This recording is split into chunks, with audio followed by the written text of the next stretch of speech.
Hey guys, welcome to GS Study Spot.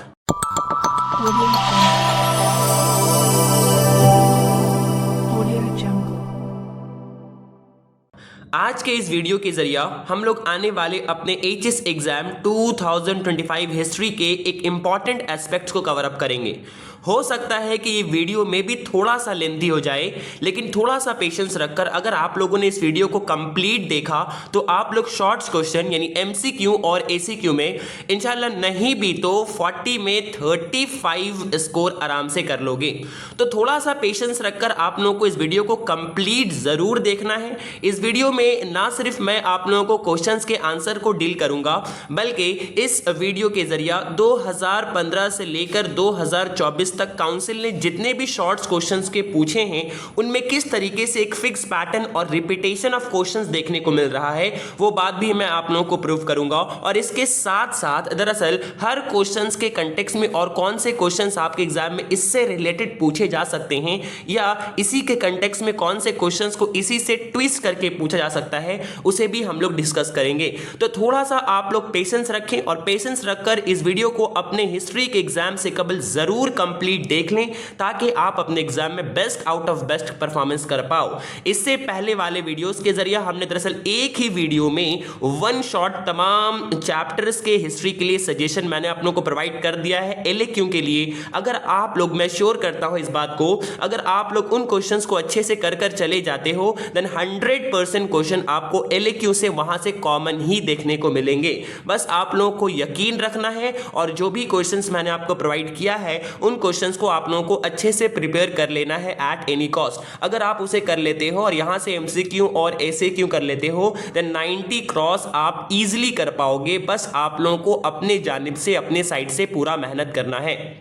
आइए अब हम लोग आगे की जानिब बढ़ते हैं और आगे की जानिब बढ़ने के बाद एक रिक्वेस्ट है, जिन बच्चों ने अब तक दरअसल चैनल को सब्सक्राइब नहीं किया है काइंडली वो चैनल को सब्सक्राइब कर लें और ज़्यादा से ज़्यादा लोगों तक शेयर कर दें ताकि हर बच्चों का भला और फ़ायदा हो पाए, क्योंकि अब आप लोगों के पास एग्ज़ाम के लिए बहुत ही कम वक्त बचा है, जो कि लास्ट का 2 एग्ज़ाम है। तो मैंने पॉल साइंस के लिए भी दरअसल इस तरीके से 8 ईयर के क्वेश्चन को सॉल्व करवा दिया है और वन शॉर्ट वीडियो बहुत जल्द मैं लेकर आ रहा हूँ पॉलिटिकल साइंस के लिए, जहाँ पर हम लोग दरअसल पूरे चैप्टर्स को एक ही वीडियो में पूरे चैप्टर वाइज आपको सजेशन प्रोवाइड कर देंगे। और अगर आप लोग दरअसल पॉल साइंस और हिस्ट्री के डिटेल्ड वीडियो चाहते हो हर चैप्टर के 15 से 20 मिनट के अंदर फुल एक्सप्लेनेशन, ताकि आप लोगों को चीज़ें याद हो जाए अच्छे तरीके से। होता दरअसल ये है कि अगर आप चीज़ों को अंडरस्टैंड कर लोगे, समझ लोगे ना, तो जब चीज़ों को समझने के बाद लॉन्ग आंसर्स को आप लर्न करोगे तो it will be easy for you to learn the question answers. So ये अगर आप लोग चाहते हो तो आप लोगों के लिए ऑलरेडी मैंने दरअसल तमाम चैप्टर्स के हिस्ट्री और पॉलिटिकल साइंस में 15 से 20 मिनट के अंदर पूरे चैप्टर को क्विक समराइज करके आप लोगों के लिए पेश कर दिया है। लिंक डिस्क्रिप्शन में दे दिया जा रहा है, political science and history playlist कर उसे जाकर आप लोग विजिट कर ले, या चैनल के आइकन पे क्लिक करके प्लेलिस्ट के सेक्शन पे जाके आप लोग जरूर से विजिट कर ले, ताकि लॉन्ग आंसर आपको लिखना कैसे है, डायमेंशंस कैसा आपका बनेगा, वो आप लोगों को इजीली समझ आ जाए और आप लोग इजीली एग्जाम में क्वेश्चंस को डील कर पाओ। होप यहां तक उम्मीद करता हूं तमाम चीजें आप लोगों को समझ आ गई होंगी। आइए अब हम लोग दरअसल बढ़ते हैं अपने आज के इस सेशन के मकसद की जानिब। पहला क्वेश्चन जैसा कि आप लोग स्क्रीन पे देख पा रहे हो, पहला एचएस एग्जामिनेशन 2015 में जो एमसीक्यू एंड एसएक्यू क्वेश्चंस पूछा है, मैंने चूंकि वक्त की कमी की वजह कर, बहुत सारे बच्चे बहुत डिमांड कर रहे थे, वक्त की कमी होने की वजह कर मैंने यहाँ पर आप लोगों के लिए ऑप्शंस नहीं लिखा है, डायरेक्ट आपके लिए मैंने क्वेश्चंस और उसके आंसर्स को प्रोवाइड किया है ताकि आप लोग ईजिली और चीज़ों को मैं जल्द से जल्द आप लोगों के लिए ला पाता। तो पहला क्वेश्चन नंबर 1 आपके स्क्रीन के ऊपर देखिए, आपको दिख पा रहा है। Number 1, The nationalist interpretation of the Indian history was given by Ramesh Chandra Majumdar, जिसको हम लोग आरसी मुजमदार के ऑप्शन में करके भी दिया जा सकता है। नेक्स्ट नंबर 2, ये सारा फैक्चुअल क्वेश्चन है तो इसमें कोई भी इसका इंटरप्रिटेशन या इसके लिंकिंग में क्वेश्चन नहीं आ सकता है। जहां पे लिंक में क्वेश्चन बनेगा वहां मैं जरूर आप लोगों को बता दूंगा। थोड़ा सा वीडियो लेंथी हो सकता है, लेकिन पूरा कंप्लीट देखने पर आप लोगों को बहुत फायदा होगा इस वीडियो के जरिए से। Number 2, the author of the early book of early history of India was Colebrooke. Number 3, Africa was first colonise by French या फ्रांस? अगर इसी पर्सपेक्टिव में इंडिया को भी पूछ सकता है कि इंडिया फर्स्ट कोलोनाइज किसके द्वारा किया गया था, तो वहां पे आंसर हो जाएगा Portuguese. Okay, next number 4, the author of the imperialism highest stage of capitalism was Lenin था। यहां पे याद रखना है लेनिन ने इस बुक को लिखा था। और अगर आपसे डेट पूछ लेता है ऐसे क्यों में डालकर, तो याद रखिएगा 1917 में ये बुक लिखा गया था लेनिन के द्वारा। इनका पूरा नाम V.I. लेनिन है। आगे आइए नंबर 5 में, who brought end the dual government of Bengal? Dual government को वॉरेन हेस्टिंग ने एंड किया था बंगाल में। याद रखना है in the year of the 1772।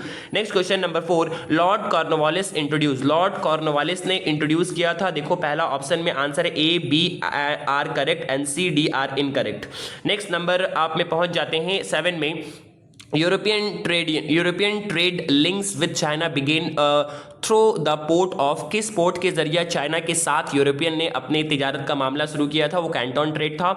Next number 8, Veeresalingam is known as dash of the south India? याद रखिएगा ये क्वेश्चन को शॉर्ट में भी कई दफा पूछा है, who is known as the Vidyasagar of the south India? तो याद रखना है विद्यासागर ऑफ साउथ इंडिया हम लोग विरसालिंगम को नाम के दरअसल जानते हैं। नेक्स्ट नंबर 9, तीतवा बुधनी पत्रिका वॉज पब्लिश बाय? अक्सर बेशतर बच्चे यहाँ पे गलती कर देते हैं, वो राम मोहन रॉय मार देते हैं। यहाँ पे देवेंद्रनाथ टैगोर है। अक्सर थोड़ा सा इसमें कंफ्यूजन बच्चों को इसलिए होता है क्योंकि दोनों लिंक हो गए थे, दोनों आपस में तीतवा बुधनी सभा और राम मोहन रॉय के द्वारा जो बनाया गया एसोसिएशन था, जिसे हम लोग दरअसल ब्रह्मो समाज, तो बाद में जाकर जो है देवेंद्रनाथ टैगोर ने तीतवा बुधनी सभा और ब्रह्मो समाज जो कि दोनों का मकसद एक था, तो राजा राम मोहन रॉय के डेथ के बाद इन्होंने दोनों को आपस में कोलैप्स कर दिया था, दोनों को आपस में मिला दिया था। इसी वजह कर अक्सर व बेशतर बच्चे यहाँ गलती करते हैं, तीतवा बुधनी पत्रिका बोले या तीतवा बुधनी सभा बोले, दोनों देवेंद्रनाथ टैगोर के द्वारा ही किया गया था। नेक्स्ट, शिंगचुंग हुई वॉज ऑर्गेनाइज बाय? शिंगचुंग हुई दरअसल किसके द्वारा ऑर्गेनाइज किया गया था? सन्यात सेन। ये भी क्वेश्चन यहाँ पूछ सकता है, तो ये क्या था? तो याद रखिएगा ये एक रिवॉल्यूशनरी ऑर्गेनाइजेशन था जिसे सन्यात सेन ने फाउंड किया था। Next 1919 the voice Roy of India कौन थे? मिंटू थे, मोरले मिंटू। आप लोगों ने रिफॉर्म पढ़ा होगा 1909 का। तो अगर आपसे पूछा गया वॉइस रॉय कौन थे तो मिंटू थे, और सेक्रेटरी ऑफ स्टेट पूछा गया तो मोरले थे। दोनों का नाम याद रखिएगा। Next number 12, the meaning of the term Harijan coined by Gandhi ji? Gandhi ji ने सबसे पहली दफा इस वर्ड को कॉइन किया था, जिसका मतलब दरअसल अनटचेबल्स भी हो सकता है, या ऑप्शन में अगर ये ना रहा तो वहां पे चाइल्ड ऑफ गॉड के नाम से भी ऑप्शन होगा, तो वो भी सही है। नेक्स्ट नंबर 13 में, Subhash Chandra Bose opponent in the Tripura Congress was? Pattabhi Sitaramayya, P Sitaramayya करके भी आ सकता है। Next number 14, the naval revolt began first? कौन से शिप में हुआ था? तो ये आप लोगों को याद रखना है, ये तलवार शिप नामी एक तलवार शिप था जहां पर दरअसल 16 फरवरी में हुआ था। तो ये डेट आप लोग याद रखिएगा, 16 फरवरी 1946। ओके, नेक्स्ट यहाँ पे देखिए मैच द कॉलम है, column A and column B को आप पर मैच करके आपस में दिखाना है। कॉलम को सॉल्व करने का क्या ट्रिक होगा आपको एग्जाम में, वो मैं आपको साफ कर देता हूं। पहला, अगर आप पूरे कॉलम को पढ़ने का जरूरत बिल्कुल भी नहीं है, अगर आप पूरे कॉलम को पढ़ोगे, हो सकता है इसमें से एक दो क्वेश्चन जो आप नहीं कर पाओगे, तो यहां पर आपको एक अगर मैच कर जाता है तो आपके चूंकि एग्जाम एचएस लेवल का है तो बहुत टफ नहीं रहेगा और एक जैसा ऑप्शन भी नहीं रहेगा। तो एक अगर आपका मैच कर जाता है तो इजिली आप कर लोगे। फॉर एग्जाम्पल, जनरल तोजो दरअसल कहां का था? जो जापान का था। तो आपको देखना है कि 1 का सी में कौन सा ऑप्शन दिया हुआ है। देखो यानी कि ना 1 का सी, तो एक ही ऑप्शन होगा, ऐसा नहीं कि 1 का सी बहुत सारा ऑप्शन हो सकता है, नहीं, ऐसा कंफ्यूजिंग आपके एचएस लेवल पे नहीं दिया जाएगा। नेक्स्ट नंबर 16 में हम लोग आते हैं, the US president during the Second World war was Roosevelt. 18 Yalta Conference was convened in the year of the 1945. Suez Canal was nationalized by Ghulam Abdel Nasser of Egypt. कब हुआ था ये वाला याद रखिएगा, 1956 में हुआ था। Next, the Arab League included Syria, Egypt, Lebanon and Transjordan. ये चारों कंट्री जो है इसके अंदर अरब लीग के अंदर आता है। Next number 20, North Atlantic Treaty Organisation was setup, जिसको हम लोग दरअसल नाटो के नाम से भी जानते हैं, जो कि अमेरिका ने अपने साथ वाले कंट्री के साथ मिलकर साइन किया था 1949 में। Date must be remember. Next number 21, after the independence from the Dutch rule, Indonesia became the member of the UN in the year of the 1950।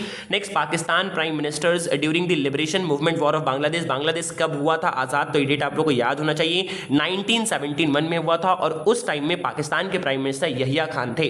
Next number 13, the first summit conference of the SAARC at Dhaka was held in 1985। दोनों का नाम याद रखना है, कब हुआ था और प्लेस का नाम भी आपको याद रखना है, ठीक है। ठीक है। सार्क का, जिसको हम लोग south Asian association for the regional cooperation के नाम से जानते हैं, इसका पहला मीटिंग आपका ढाका में हुआ था और दरअसल ये हुआ था आपका 1985 में, जिसे शेख जियाउर रहमान ने पेश किया था। इस मतलब ब्रेन चाइल्ड कहलाते हैं वो इसके। ओके, नेक्स्ट नंबर आपका आइए 14 में देखो क्या लिखा हुआ है 24 में, under which prime ministers the policy of economic liberation of 1990s initiated. India में कौन से प्राइम मिनिस्टर की सरपरस्ती में ये जो एलपीजी रिफॉर्म आप लोगों ने पढ़ा होगा, इकोनॉमिक्स में भी पढ़ा होगा, आया था। तो उस टाइम में जो प्राइम मिनिस्टर थे वो पीवी नरसिम्हा राव थे। और अगर उस टाइम में अक्सर बेशतर बच्चे यहाँ पे गलती कर देते हैं, वो मनमोहन सिंह मार देते हैं। मनमोहन सिंह उस टाइम में फाइनेंस मिनिस्टर थे, prime minister PV Narasimha Rao थे। ओके, नेक्स्ट हम लोग आ जाते हैं आगे। पहला क्वेश्चन यहाँ पर मिस हो गया है जो कि ऐसे क्यों का था। यहाँ पे अमेरिका को डिस्कवर किसने किया था, ये होगा क्वेश्चन, हु डिस्कवर्ड अमेरिका। इसका आंसर आपका क्रिस्टोफर कोलंबस। उसी के बारे में पूछा है,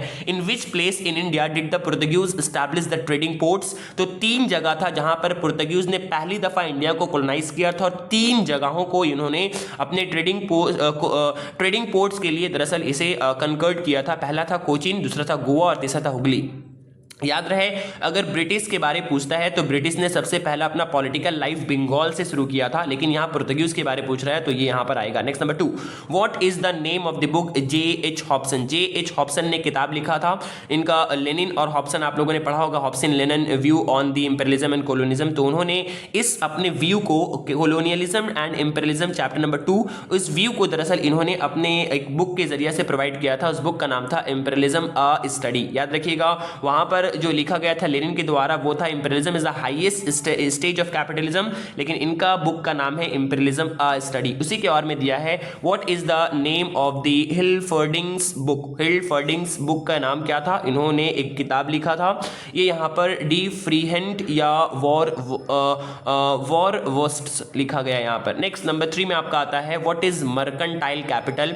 मर्केंटाइल कैपिटल क्या है, तो सिंपल भाषा में अगर आप लोग समझना चाहो, mercantile capital is a kind of the capital. ये एक तरह का कैपिटल होता है जिसे दरअसल ट्रेडर्स लोग यहाँ पर बेरोनी जो भी पावर थी, जो भी दरअसल कॉलोनियल पावर थी, वो इंडिया में आने के बाद या किसी भी कंट्री में जाने के बाद जिस पैसे को इस्तेमाल करके अपने तिजारत को आगाज करती थी, तिजारत का स्टार्टिंग करती थी, उसे हम लोग मर्केंटाइल कैपिटल बोलते हैं। जैसे कि यहाँ लिखा हुआ है, the capitalist development of a source of the primary capital was the merchant capital और the mercantile capital. Next number 4, by which charter act did the East India Company loses its monopoly trading rights. Right, monopoly का मतलब होता है कि सिर्फ एक ही power यहां पे होगा, उसके अलावा उस फील्ड में और कोई नहीं होगा। तो इस फील्ड के रिगार्डिंग यानी कि पूरा ट्रेडिंग के मामलात में इंडिया में मोनोपोली था ब्रिटिश ईस्ट इंडिया कंपनी का, लेकिन उसे एंड कर दिया गया था 1813 के एक्ट लाकर, चार्टर एक्ट। इस एक्ट के मुताबिक एक और चीज हुआ था, ये आप लोग मुझे कमेंट में बताओगे, चलो मैं आप लोगों को बता देता हूं। इस 1813 के एक्ट के मुताबिक दरअसल ये हुआ था कि सालाना 1 लाख रुपए हिंदुस्तानियों को तालीम दिलवाने के लिए भी फिक्स किया गया था इसी चार्टर एक्ट के अकॉर्डिंग। तो क्वेश्चन ट्विस्ट कर सकता है। Next number 5, give the 2 clauses of the treaty of the Nanking. अगर आपको याद होगा तो चाइना और ब्रिटिशर्स के दरमियान दरअसल एक वॉर हुआ था जिसे हम लोग तारीख में ओपियम वॉर के नाम से जानते हैं। ओपियम वॉर या उर्दू में से अफीम की जंग कहते हैं। इस अफीम की जंग में दरअसल चाइना को बहुत बुरी तरीके से शिकस्त का सामना करना पड़ा था, हार का सामना करना पड़ा था, जिसके बाद चाइना और ब्रिटिशर्स के दरमियान दरअसल 4 ट्रीटी साइन हुआ था। Treaty of Nanking, treaty of Bogue, treaty of Tientsin and Peking convention. तो इसमें से जो ट्रीटी ऑफ नैनकिंग था उसमें दरअसल चाइना को दरअसल आजिजी के साथ बहुत ही अपने आप को झुकाकर ब्रिटिशर्स के सामने पेश करना पड़ा था और इसके नतीजे में उन्होंने कुछ चीज़ें, जाहिर सी बात है अगर कोई कंट्री हार जाता है और कोई जीत जाता है तो मुआहिदा होता है, तो हारने वाले कंट्री को जीतने वाले कंट्री को दरअसल को कुछ देना पड़ता है एज अ मुआवजा के तौर पर। तो यहाँ पर वही बताया गया नंबर 1 में क्या क्या दिया गया था। पहला, को होंग port was ceded to the Britishers को दे दिया गया था को होंग पोर्ट, जहाँ से तिजारत किया जाता था। China agreed to pay an indemnity of $21 million for the loss of the opium by the Lin. Lin कौन थे, तो लिन दरअसल उस टाइम में एक कमिश्नर थे जिसे अपॉइंट किया गया था इस चीज़ को देखने के लिए। तो कमिश्नर की वजह से यहाँ पर इसको हार मिला था, कमिश्नर की वजह से हार मिला था। इनफैक्ट दरअसल कमिश्नर ने बहुत सख्ती कर दिया था, जिससे लिन नामी कमिश्नर जो वहाँ पे अपॉइंट किए गए थे, जिन्होंने इस अफीम की आमोदरफ्त में बहुत सख्ती बर्पा कर दिया था, जिसकी वजह से एक वॉर हुआ था। नेक्स्ट नंबर 3, द को होंग वॉज अबोलिश्ड। को होंग जो था मतलब कि ट्रेडिंग जो इंटरमीडिएट था, जो जो इन दोनों को आपस में ट्रेडिंग कंट्रीज को चाइना के साथ जोड़ता था उसे अबोलिश कर दिया गया था कि अब जो भी अगर आपको आना है तो आप ज़्यादा से ज़्यादा मुनाफा कमा सकते हैं खुद ही आकर, आपको कोई रोकने वाला या आपको कोई बीच में आने वाला नहीं होगा। तो ये सारा यहाँ पर ट्रीटी ऑफ नैनकिंग के द्वारा दिया गया था। नेक्स्ट आपका उसी के बारे में, when and why did the Taiping rebellion take places 1950 में against the feudal and the colonialism. Feudalism and colonialism के खिलाफ 1950 में ये एक रिवॉल्ट हुआ था, इंपॉर्टेंट है, याद रखिएगा। नेक्स्ट नंबर 6 में आते हैं, हु वाज अलेक्जेंडर डफ। तो Alexander Duff was a Christian missionary and founder of the General Assembly Institution in the 1930। ये आप लोगों को याद रखना है। Next number 7, who were known as the Dalit. तो आप लोग जानते हो कि हिंदू समाज में दरअसल उस टाइम में तबका था, आज भी है, बहुत सारा जो है वो दरअसल डिस्क्रिमिनेशन था, जात पात के नाम में लोगों के साथ डिस्क्रिमिनेशन किया जाता था, जैसे ब्राह्मणा था, शूद्रास था, वैश्या था और दरअसल आपका क्षत्रिय था। तो ये जो आपका कास्ट सिस्टम था, जो डिवीजन ऑफ क्लासेस, डिवीजन जो सोसाइटी में देखने को मिल रही थी, उन्हीं डिवीजन में से एक और डिवीजन का क्रिएशन हुआ था जो कि इन शूद्रास से भी और घटिया माने जाते थे और नीचे तबके के माने जाते थे, जिन्हें दलित के नाम से जाना जाता था, जो कि एकदम अनटचेबल थे, जो कि ऐसे काम किया करते थे जो कि समाज में और कोई नहीं करता था, जैसे मोची का काम हो गया आपका, या और भी कोई एकदम लो ग्रेड का जो काम होता है वो काम दरअसल इन लोगों के द्वारा किया जाता था। Next, who upheld the idea of the man making, याद रखिएगा, Swami Vivekananda. Next number 9, what was the objective behind the Rowlatt Act. मैंने आप लोगों को पढ़ाया था, बताया था रॉलेट एक्ट के बारे में जब वीडियो में आप लोगों को डिस्कस कर रहा था कि रॉलेट एक्ट दरअसल 1919 का एक एक्ट था जो कि बहुत ही जारहाना, बहुत ही एग्रेसिव, बहुत ही ऑपरेसिव एक तरह से एक्ट था जो कि ब्रिटिश गवर्नमेंट के द्वारा लाया गया था। ब्रिटिश गवर्नमेंट ने दरअसल इस एक्ट के जरिए से हिंदुस्तानियों के ऊपर एक तरह से बोल सकते हैं कि लगाम लगा दी थी कि कोई भी इंडियंस दरअसल बरतानवी हुकूमत के खिलाफ अगर कोई भी एक्शन लेता है या कोई भी आवाज उठाता है या कोई भी वॉइस को रेस करता है तो बिना उसे किसी भी चीज के, बिना उसे ट्रायल के जेल में रख दिया जाएगा और बिना ट्रायल के उसे जेल में सड़ाया जाएगा। तो ये बातें यहां पर बोला गया था इस रॉलेट एक्ट के मुताबिक। नेक्स्ट देखो लिखा हुआ, to crash the anti government movement by the Indians. Okay, next number 10, why did the Indians reject the Simon commission. Simon commission को क्यों रिजेक्ट किया गया था? क्योंकि साइमन कमीशन इंडिया में आया था 1919 की खामी को ठीक करने के लिए, लेकिन इस साइमन कमीशन में जाहिर सी बात है कि इस साइमन कमीशन में इंडियंस के किसी भी लोगों को शामिल नहीं किया गया था। जाहिर है कि अगर हम लोग के खामी को पूरा, हम लोगों की मांग को पूरा नहीं कर रहा है तो हम लोग जानेंगे ना क्या हम लोगों का मांग था। तो इस मांग को लोग पूरा नहीं कर पा रहे थे और पूरा नहीं करने की वजह कर ब्रिटिशर्स ने जैसे इस कमीशन को अपॉइंट किया था, लेकिन इस कमीशन में किसी भी इंडियन को एज ए मेंबर शामिल नहीं किया गया था। तो इंडियन को बहुत बुरा लगा कि मसला हम लोग का है तो हम लोग ना डील करेंगे इसको, या हम लोग ना आपको बताएंगे, तो हम लोग को ना मेंबर बनाना चाहिए था, लेकिन इसमें इन लोगों ने मेंबर नहीं बनाया था, जिस वजह कर इंडियन ने इसे दरअसल साइमन गो बैक का नारा लगाया था। नेक्स्ट, नेम द, उसी के बारे में है name the two foreigners included in the Meerut conspiracy case. दो आप लोगों को तीन यहाँ पे देखो दिया गया है। पहला है फिलिप्स पार्ट है, बेन ब्रैडले है एंड हुचिनसन है। तो ये दो तीन नाम आप लोग याद रखिएगा, बहुत इंपॉर्टेंट है। Next number 11, why did the cabinet mission came to in India. Cabinet mission क्यों इंडिया आया था? क्योंकि पावर को ट्रांसफर करना था, सिंपल देखो लिखा हुआ है, to discuss the Indian independence and transfer of the power with the Indian leaders. Okay, next number 12, who was the prime minister of the Japan during the Second World War. Second World War के time में General Tojo वहां का prime minister था Japan का। Next, what was the communist forces in the North Vietnam known as.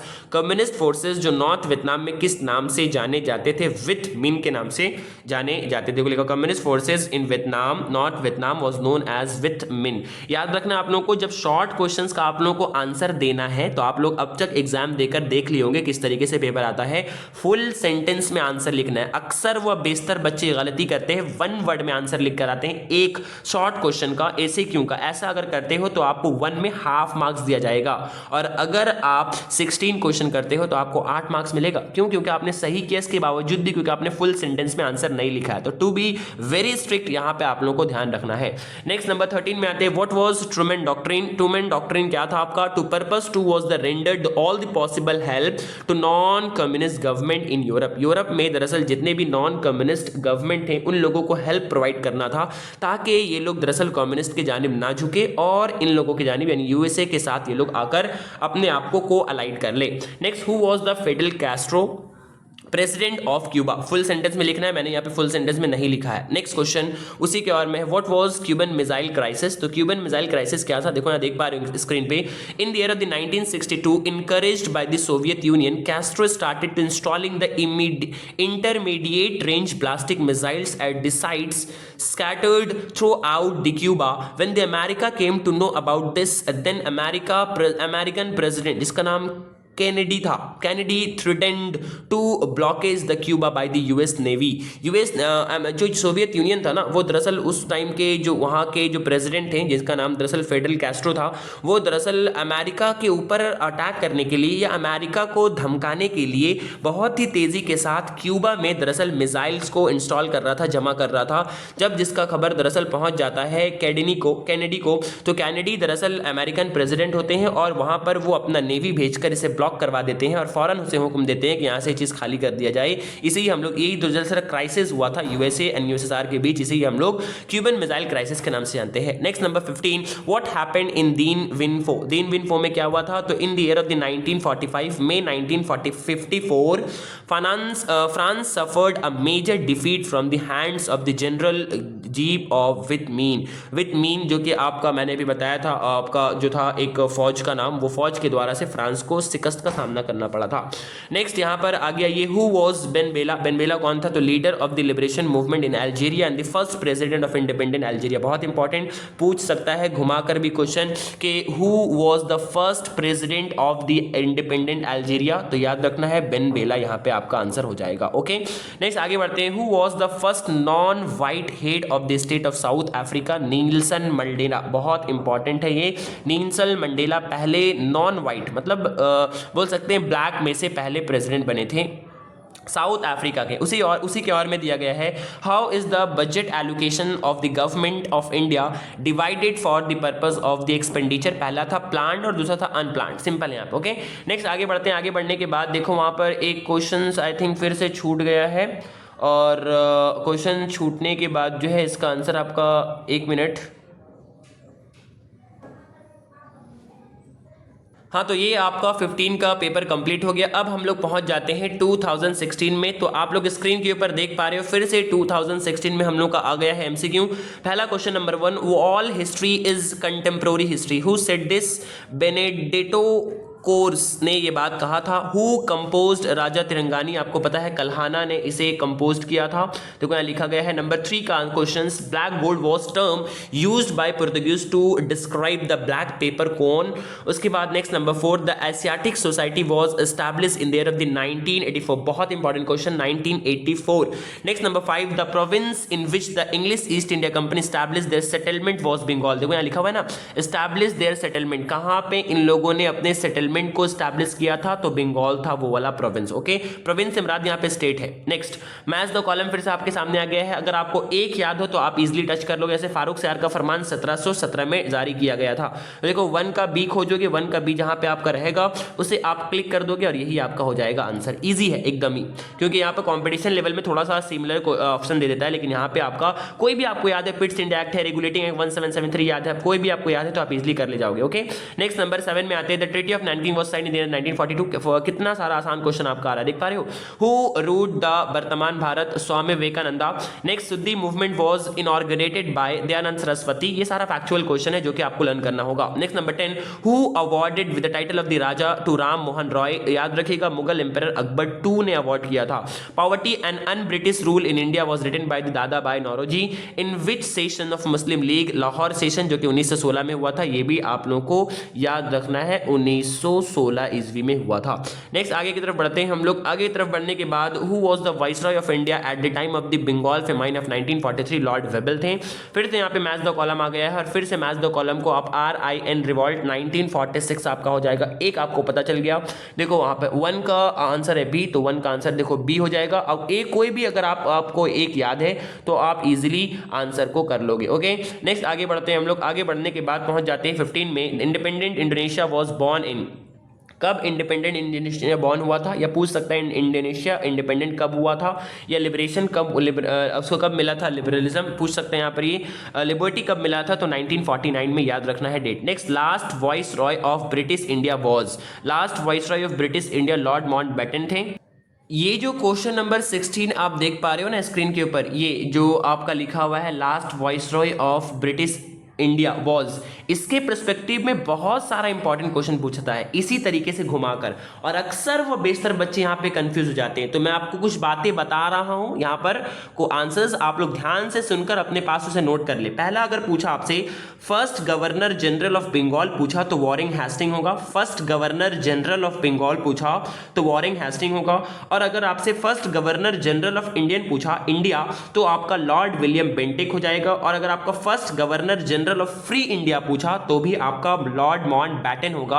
और last viceroy आप लोगों को पता है कि एक एक्ट के मुताबिक दरअसल लास्ट वॉइसरॉय के पोजीशन को हटा करके आपका लाया गया था गवर्नर जनरल ऑफ इंडिया, इसीलिए लॉर्ड माउंटबेटन लास्ट वॉइसरॉय भी थे और first governor governor general of India भी थे। याद रखना है आप लोगों को। ओके, यहां तक उम्मीद करते हैं बातें मेरी आप लोगों को समझ आ गई होंगी। जो भी बातें मैंने आपको बताया है उसे आप लोग प्लीज नोट कर ले, बहुत इंपॉर्टेंट है ये। ठीक है, नेक्स्ट आगे बढ़ते हैं। The Potsdam conference was held in the year of the 1945। आप लोगों ने पॉल साइंस में भी कई दफा इसे पढ़ा है। Next, the anti Soviet military alliance was 1949 was called NATO के नाम से जानते थे। कितना बार क्वेश्चन यहां पर रिपीट कर रहा है। नेक्स्ट नंबर 19 में आया है at which conference was 27 point declaration adopted. Belgrade conference था। President of Zionist organization was Ben Gurion. Next number 21 है which of the following 5 year plans was drafted by PC Mahalanobis second 5 year plan.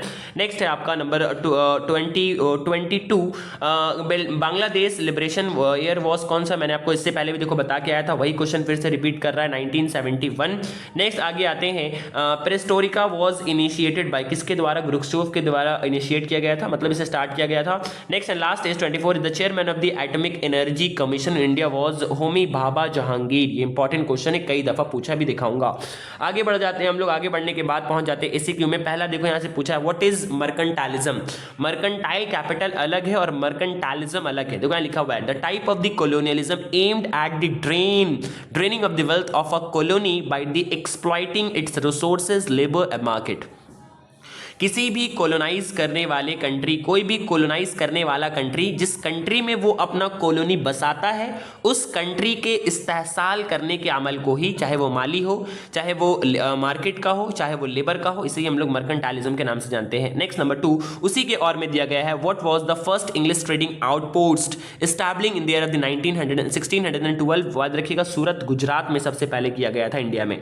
Next number 2 which European country first established trade relations with China. पुर्तगाल ने किया था, ये बात याद रखिएगा। India में भी पुर्तगाल आया था, वहां भी पुर्तगाल ही किया था। उसी के और में है which 2 ports in China were restricted to foreign trade. किस 2 ट्रेड को फॉरेनर के लिए यानी कि बाहर से आने वाले कंट्रीज के लिए तिजारत करने से मना कर दिया गया था। 2 था कैंटोन एंड मैकाओ, दोनों बहुत इंपॉर्टेंट है। नेक्स्ट है आपका number 3 when and between whom was the Treaty of Alinagar was signed। Treaty of Alinagar 1757 में अलीनगर का साइन हुआ था ट्रीटी सिराजुद्दौला और East India Company battle of Plassey के बाद। ओके, नेक्स्ट आगे आते हैं नंबर 14 में which land system granted ownership the right on land upon the zamindars. किस लैंड सिस्टम ने परमानेंट सेटलमेंट, आप लोगों ने पढ़ा होगा, तो परमानेंट सेटलमेंट ही दरअसल ब्रिटिश गवर्नमेंट के जरिया से लाया गया एक ऐसा निज़ाम था जिसके द्वारा दरअसल इन लोगों को ये फीलिंग दिलाना था किसानों को कि ये आपका ही है और आप लोग ज़मीन का इस्तेहसाल ना करो और आप लोग इसे अच्छे से इस्तेमाल करो। मतलब जस्ट ये इन लोगों को एहसास दिलाना था कि आप लोगों का है और ताकि ये लोग ज़मीन का इस्तेहसाल ना करें। ठीक है, नेक्स्ट इसी बहुत सारा इसके अंदर में बहुत सारा डीप कंटेक्स्ट है, उतना अगर आपको बताना पड़ेगा तो बहुत सारा टाइम लग जाएगा इसमें, तो इसलिए मैं शॉर्टली आपको डिस्कस कर रहा हूँ। नेक्स्ट उसी के और में देखो लिखा हुआ है when and by whom was Punjab included in the British. याद रखिएगा Lord Dalhousie in the 1849। When was the import of opium banned in China. 1800 ईस्वी में बैंड किया गया था और उसी वक्त दरअसल ये लिन को वहां पर 1802-3 के आसपास अपॉइंट किया गया था और फिर 1800 के आसपास आगे जाकर के थोड़ा आपका ओपियम वॉर स्टार्ट हो जाता है और 1842 में आपने देखा अभी आपका ट्रीटी ऑफ नैनकिंग हुआ था। नेक्स्ट उसी का ने पूछा है what is open door policy. John Hay के द्वारा इंट्रोड्यूस किया गया था ये ओपन डोर पॉलिसी, जिसमें देखो लिखा हुआ है open door policy was designed to ensure that all the foreigner power would have the equal rights in China. China में तमाम फॉरेनर पावर को बराबर का हक दिया जाएगा, चाहे वो किसी भी पर्सपेक्टिव या हिसाब से हो। जॉन हे ने इसे इंट्रोड्यूस किया था, जो कि यूएस के सेक्रेटरी थे। ओके, नेक्स्ट आगे बढ़ते हैं हम लोग। आगे बढ़ने के बाद वहां पे पहुंच जाते हैं नेक्स्ट क्वेश्चन में, हु वर द साहूकार। साहूकार कौन था? तो साहूकार एक एक्सप्लॉयटेटिव मनी लेंडर्स था, जो कि किसानों से जबरन ताकत और फोर्स का इस्तेमाल करके पैसे को वसूल किया करता था। Next, which governor general resolve the Anglicist orientalist controversy से सॉल्व किया गया था 1835 में लॉर्ड विलियम बेंटिक के द्वारा। आप लोगों ने लॉर्ड मैकाउले उस टाइम में, लॉर्ड मैकाउले दरअसल उस टाइम में इनको ये काम दिया गया था, लेकिन गवर्नर जनरल उस टाइम में लॉर्ड विलियम बेंटिक थे। ओके, नेक्स्ट आ गया, ये उसी कार में दिया हुआ है। सैडलर कमीशन क्यों अपॉइंट किया गया था? कैलकाटा यूनिवर्सिटी के एजुकेशनल सिस्टम को इंप्रूव करने के लिए 1917 में सैडलर कमीशन को अपॉइंट किया गया था। Next question, who organize the powerful movement against the untouchability in Kerala? तो याद रखिएगा, श्री नारायण गुरु ने स्टार्ट किया था केरला में। ओके, नेक्स्ट उसी के और में, in which year did the May 4th movement 1919 में, 4th में 1919 में मे 4th मूवमेंट दरअसल ये एक तहजीबी या कल्चरल मूवमेंट था, जो कि चाइना के लोग दरअसल अपने मुल्क के तहजीबी और तमद्दुनी मामलात को और वहाँ के डिक्टेटरशिप को भी खत्म करने के लिए जो एक कल्चरल या इंटेलेक्चुअल मूवमेंट बोल सकते हैं, चूंकि पढ़ा लिखा तबका के द्वारा स्टार्ट किया गया था। Next question number 9, when was the Morley Minto reform act pass? बता दिया मैंने आपको। देखो क्वेश्चन किस तरीके से रिपीट कर रहा है, क्वेश्चन को थोड़ा सा घुमाकर। अगर आप प्रेजेंस ऑफ माइंड से क्वेश्चंस को डील करोगे तो आप कोई है ही नहीं यहाँ पर, आप इजिली 40 आउट ऑफ 40 स्कोर कर सकते हो। Next number 10, when and between whom was the Lucknow pact sign? याद रखिएगा, इंडियन नेशनल कांग्रेस और मुस्लिम लीग के द्वारा 1916 ईस्वी में साइन किया गया था, जिसमें मुस्लिम लीग और इंडियन नेशनल कांग्रेस ने दोनों कहा था कि अब ब्रिटिशर्स के द्वारा कोई भी जो मूवमेंट होगी, वॉइस रेज की जाएंगी, उन्हें हम लोग दोनों साना बसाना यानी कि कांधे से कांधा मिलाकर इसको लड़ेंगे।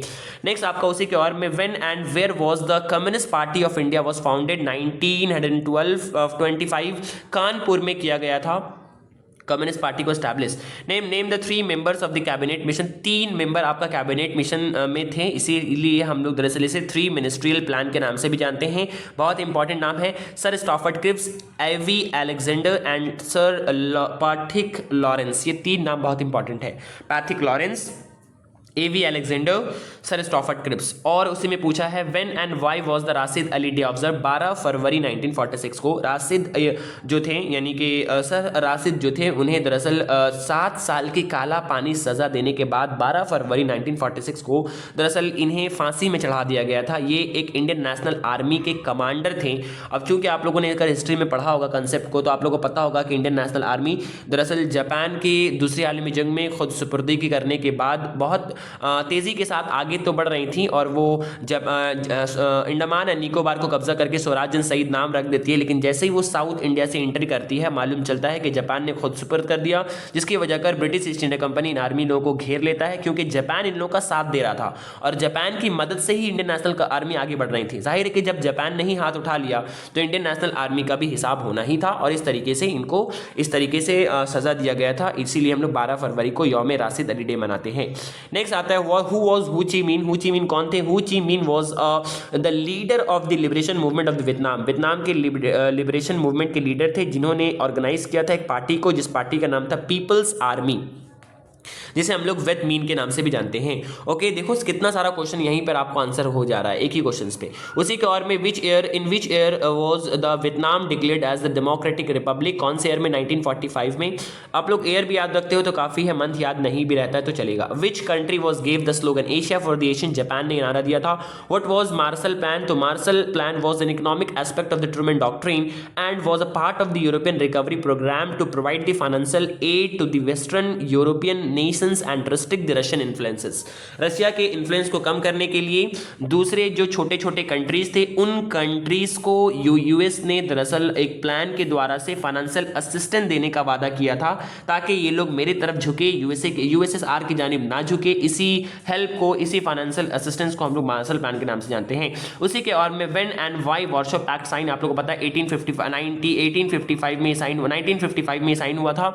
14 मई 1955 में साइन हुआ था सोवियत यूनियन और इसके दीगर कंट्रीज के साथ मिलकर नाटो के खिलाफ में। ओके, नाटो चूंकि साइन हुआ था आपका यूएसए के द्वारा 1949 में, और ये हुआ था 1955 में। क्लियर है यहाँ तक का बात? Next, what was detain? तो डिटेन क्या था? आप लोगों ने पॉलिटिकल साइंस में अच्छे से पढ़ा है कि डिटेन जो है वो एक रिलैक्सेशन एंड टेंशन था। दूसरी आलमी जंग के टाइम पीरियड में दरअसल दोनों पावर के दरमियान बहुत कसमकस चल रहा था। इस कसमकस को कम करने के लिए 1960s में दोनों पावर्स ने आपस में बैठकर बातचीत की कि हम लोग को अपना ये जो टेंशन बढ़ता ही जा रहा है इसे कम करना होगा, और इस कम करने के लिए ही दरअसल इसे कम करने को हम लोग द्वितीय के नाम से जानते हैं। दुकान लिखा गया। ओके, नेक्स्ट नंबर आते हैं लास्ट में हम लोग, हु वॉज बेन बेला। तो बेन बेला दरअसल देखो लिखा हुआ है Ahmed Ben Bella was the first president of republic of Algeria. Algeria जो आज़ाद अल्जीरिया था उसका पहला ये प्रेसिडेंट था। Who form the Pakistan People Party Zulfikar Ali Bhutto in there of the 1968। तो ये 2016 का पेपर कंप्लीट हुआ। अब हम लोग पहुंच जाते हैं 2017 में। देखो किस तरीके से क्वेश्चन रिपीट कर रहा है, आप खुद ही एब्जॉर्ब कर पाओगे। पहला जो आपका क्वेश्चन है एमसीक्यू का, पहला वर्ड जो है लिखा हुआ the word myth was came from the Mythos which is a Greek word, या ऐसे भी क्वेश्चन को ट्विस्ट कर सकता है। The word myth is drive from the Greek word which is, option में दे देगा वहां पर बहुत सारा वर्ड, उसमें से एक होगा माइथोस, तो वहां पर आपको क्लिक कर देना। यानी माइथोस यहां से इंपॉर्टेंट है और ये ग्रीक वर्ड है, ये आपको याद रखना है। अक्सर वो बच्चे लैटिन मार देते हैं, ग्रीक है, याद रखना है। ओके, नेक्स्ट आते हैं जीवनेर झोलसा घर is autobiography of Manna day. Autobiography जिन्होंने खुद ही जिनको दरअसल खुद ही कोई शख्स लिखता है तो उसे हम लोग ऑटोबायोग्राफी बोलते हैं। नेक्स्ट नंबर 3 में the policy by which the powerful nation establish their hegemony over other countries is called imperialism. Simple है। The term new world was first used by, याद रखना है आप लोगों को, अमेरिका को पहले डिस्कवर तो किया था क्रिस्टोफर कोलंबस ने, लेकिन इसका नाम रखा था सबसे पहली दफा अमेरिगो वेस्पुची ने। Okay, fort William college was established in there of the 1800। कितना इजी क्वेश्चन है। नेक्स्ट फिर से मैच द कॉलम आपका आ जाता है टीपू सुल्तान, रंजीत सिंह, मीर कासिम और लॉर्ड डलहौजी। इसमें से कोई भी अगर आपको एक याद है तो आप इजीली क्वेश्चंस को कर ले जाओगे। फॉर एग्जांपल अगर आपको रंजीत सिंह याद है तो रंजीत सिंह ने दरअसल मुआहिदा किया था ट्रीटी ऑफ अमृतसर का। तो 2 का 1 खोजोगे कहां पर है, देखो 2 का 1 जहां पर आप खोज लोगे यानी 2 का ए, तो वो वाला आपको एकदम ईजी है चीजों को करना डील। अगर आप बस अब प्रेजेंस ऑफ माइंड रहना है, जरा भी पैनिक नहीं होना है, कुछ है ही नहीं यहां पर। ओके, तो यहां से उसके बाद हम लोग आगे बढ़ जाएंगे। फिर एकदम मैच द कॉलम आपका आता है, पहला treaty of Bogue, treaty of Tientsin, Peking convention और treaty of Nanking. Treaty of Nanking का मैंने आपको क्या बताया था 1942। बस अगर आपको एक मिल जाता है, 4 का खोजोगे 1942, बी कहां है, जो उसका आंसर होगा वहां पे क्लिक कर दोगे, आप इजीली आंसर कर पाओगे। देखो 4 का बी में आपका है, यही है आपका आंसर, और इसे आपने इस तरीके से हल कर लिया बहुत ही इजीली। ओके, नेक्स्ट आगे आते हैं हम लोग, who was referred as the Vidyasagar of the south. देखो कैसे करके पूछा है, विरसालिंगम पांटुलु, अभी मैंने इसको आपको सॉल्व कराया था एमसीक्यू में, अगर आपको याद हो तो। Next, who founded the Kuomintang, Sun Yat Sen, ये भी मैंने आपको कराया है अभी। नेक्स्ट नंबर 10 में Hindu pioneer was published by, किसके द्वारा, यंग बंगाल के द्वारा किया गया था। लखनऊ पैक्ट मैंने आपको बताया था, लखनऊ पैक्ट साइन हुआ था 1916 में। नेक्स्ट आते हैं, who led the temple entry of the Vietnam movement of the Vaikom में केपी केशव मेनन ने किया था, याद रखना है ये बात आप लोगों के, बहुत ही इंपॉर्टेंट क्वेश्चन है। नेक्स्ट आगे बढ़ जाते हैं हम लोग। आगे बढ़ने के बाद वहां पे आप लोग देखोगे कि who gave the leadership to the Bardoli satyagraha, तो वल्लभ भाई पटेल ने दिया था, और वहां की औरतों ने, क्योंकि गांधी जी वहां मौजूद नहीं हो पाए थे किसी वजह कर, तो इस आपको मूवमेंट को दरअसल वल्लभ भाई पटेल ने लीड किया था, इसीलिए वहां की औरतों ने इन्हें सरदार का लकब भी दिया था, इसीलिए बाद में हम लोग इसे सरदार वल्लभ भाई पटेल के नाम से जानने लगे। एग्जाम में ये भी क्वेश्चन पूछा जा सकता है। नेक्स्ट आपका, who was the British prime minister at the time of the Cripps mission of India. Winston Churchill British में दरअसल प्राइम मिनिस्टर थे। What was the poor farmers of Kheda, इन्हें हम लोग कानबीज एंड कोलीज के नाम से जानते हैं। ओके, नेक्स्ट यहाँ पे देखो लिखा हुआ है नेक्स्ट क्वेश्चन में, where was the Azad Hind government set up, सबसे पहले सिंगापुर में सेटअप किया गया था, पढ़ा होगा आप लोगों ने, इजी है। When was the North Atlantic charter, फिर से क्वेश्चन का रिपीटेशन, नाटो 1949। नेक्स्ट आपका the prime mover of the non alignment Jawaharlal Nehru थे, आप लोगों ने पॉल साइंस में कई दफा पढ़ा होगा इसे। गल्फ वॉर टेक प्लेसेस कब हुआ था 1990 में। कुछ चीजें फैक्चुअल है जैसे लर्न करनी होगी, जैसे गल्फ वॉर कब हुआ था तो यहां पर आपको लर्न करना होगा। Who was the victorious at Dien Bien Phu, Vietnam जीता था और फ्रांस को इसमें हार मिला था, अभी अभी आपने पढ़ के आया इसको। नेक्स्ट है, who was the prime minister of the Pakistan eight the time of the liberation movement of the Bangladesh, अभी अभी आपने देखा इसे, कौन था, यहिया खान था। उसके बाद नेक्स्ट आप आ जाते हैं, when was planning commission of India form, 1950 में प्लानिंग कमीशन बनाया गया था कि हर 5 साल में हम लोग प्लान करेंगे अपने कंट्री के डेवलपमेंट के लिए, इसी के लिए यहाँ पर 5 बार जो है वो आपका 5 ईयर प्लान कर आ रहा था। नेक्स्ट आपका who brain child SAARC, SAARC किसने ब्रेन चाइल्ड किया था, किसने इसको बारे में बताया था, जियाउर रहमान ने बताया था। उसके बाद next and last MCQ is with whom would you associate the concept of guided democracy, Sukarno. Okay, next number 2 आपका जाता है, देखो यहाँ लिखा गया है answer the following questions in brief, यानी एसएक्यू आपका जाता है। फिर से आपका आ गया है फाइनेंस कैपिटल। फाइनेंस कैपिटल में be described as a process by which the big industries are established with the capital of big, बड़े बड़े इंडस्ट्रीज को जिन पैसों के साथ, जिन कैपिटल के साथ एस्टैब्लिश की जाता है, उन्हीं कैपिटल्स को हम लोग फाइनेंस कैपिटल के नाम से जानते हैं। सिंपल है। ओके, नेक्स्ट आप आगे आइए। आगे आने के बाद देखो वहां पे लिखा what is meant by the whites man burden. तो व्हाइट्स मैन बर्डन इनफैक्ट दरअसल एक पोएम का नाम है, जो कि पोएम लिखा गया था रुडयार्ड कैप्लिन के द्वारा। रुडयार्ड कैप्लिन ने एक पोएम लिखा था जिसका नाम था व्हाइट्स मैन बर्डन। इस पोएम में ये बात को शो करने की कोशिश की गई थी कि जो व्हाइट्स लोग हैं, यानी जो अंग्रेज लोग हैं, वो लोग दरअसल सुपीरियर है, और जो नॉन वाइट है, जो ब्लैक लोग हैं, जैसे इंडियंस हो गए, अफ्रीकन्स हो गए, ये लोग दरअसल इंफीरियर लोग हैं। और खुदा ने दरअसल इन अंग्रेजों को, इन वाइट्स पीपल को एक जिम्मेदारी दी है कि इन जो ब्लैक पीपल है, जो नॉन सिविलाइज्ड है, इन लोगों को सिविलाइज्ड बनाना है। तो इसीलिए दरअसल इस काम को इन लोगों ने खुद के ऊपर बर्डन समझा था। हालांकि इनफैक्ट ऐसा कुछ था नहीं, लेकिन इन लोगों ने ऐसा कंसेप्ट खुद से क्रिएट किया था और एक नज़म पोएम लिख दिया था। इसी पोएम को देखो यहाँ पे आपको बताया गया है, the colonising peoples of the European imagining themselves to be superior than the non-white Asian and African peoples took upon themselves and the sacred task to civilizing the so-called uncivilized white people। Clear यहाँ तक का? Next आप आ जाते हैं next question में, who propounded the treaty of the theory of social Darwinism. Darwinism का theory किसने दिया था? हार्बर्ट स्पेंसर ने दिया था। Next question, when was the last charter act was pass. याद रखिएगा 1853 में हुआ था, उसके बाद चार्टर एक्ट का सिलसिला खत्म हो गया था। Next, what do you understand by the Plassey plunder. जंग पलासी के बाद अंग्रेजों ने बहुत तेजी के साथ हिंदुस्तान के मालो दौलत को ड्रेन करना शुरू किया था बरतानिया, इसे ही हम लोग पलासी प्लंडर के नाम से जानते हैं। Next, by which act was the supreme Court of India, supreme Court of Calcutta was established. याद रखना है ये था रेगुलेटिंग एक्ट ऑफ 1773। लेकिन अगर आपको ये भी बात याद रखना है कब एस्टैब्लिश हुआ था, तो डेट इसका है 1774। ये डेट आप लोग याद रखिएगा, ये डेट को एस्टैब्लिश किया गया था। अगर एक्ट पूछा तो ये होगा, और अगर डेट पूछा तो ये होगा। ये बात आप लोग अच्छे से नोट करके रख लें, इंपॉर्टेंट है, क्वेश्चन घुमा सकता है, ये दे सकता है। क्लियर। नेक्स्ट क्वेश्चन में हम लोग आगे की तरफ बढ़ते हैं। What was the 100 days reform. 100 days reform से आप क्या समझते हैं? तो देखो वहाँ 103 दिन का एक रिफॉर्म था, इसे हम लोग 100 डे रिफॉर्म कहते हैं।